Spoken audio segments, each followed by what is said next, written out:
اللہ پاک نے قرآن پاک کے اندر ارشاد فرمایا لقد کان لکم فی رسول اللہ اسوۃ حسنہ، تمہارے لیے رسول اللہ صلی اللہ علیہ وآلہ وسلم کی زندگی ایک بہترین نمونہ ہے۔ زندگی کے کسی بھی شعبے کے اندر اگر انسان کامیاب ہونا چاہتا ہے تو اس شعبے میں وہ اتباع رسول کرے، رسول اللہ صلی اللہ علیہ وآلہ وسلم کی پیروی کرے تو وہ کامیاب ہو جائے گا۔ اور رسول اللہ صلی اللہ علیہ وسلم کی اتباع کرنا اللہ کو کتنا پسند ہے کہ اللہ پاک نے رسول اللہ صلی اللہ علیہ وآلہ وسلم کی اطاعت کو اپنی اطاعت قرار دیا ہے۔ اللہ پاک قرآن پاک کے اندر ارشاد فرماتا ہے من یطع الرسول فقد اطاع اللہ، جس نے رسول کی اطاعت کی، جس نے رسول اللہ صلی اللہ علیہ وسلم کی فرما برداری کی،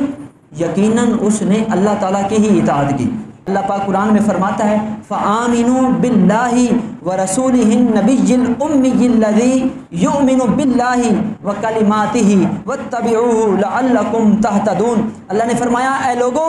تم اللہ اور اس کے امی نبی پر ایمان لاؤ اور ان کی پیروی کرو تاکہ تم ہدایت حاصل کر جاؤ۔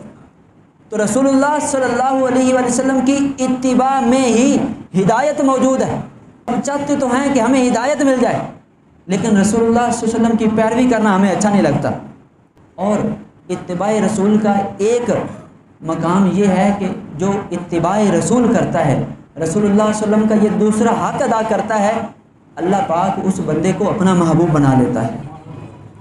اور یہ بھی کوئی بات میں اپنی طرف سے نہیں کہہ رہا، اللہ پاک سورہ آل عمران کے اندر ارشاد فرماتا ہے قل ان کنتم تحبون اللہ فاتبعونی یحببکم اللہ ویغفر لکم ذنوبکم۔ اے محبوب ان لوگوں کو آپ بتا دیں، فرما دیں کہ اگر تم اللہ سے محبت کرنا چاہتے ہو تو میری اتباع کرو، میری پیروی کرو، میری فرما برداری کرو، جو جس طریقے سے میں نے زندگی گزاری ویسے تم زندگی گزارو، پھر کیا ہوگا یحببکم اللہ، اللہ پاک خود تم سے محبت فرمائے گا،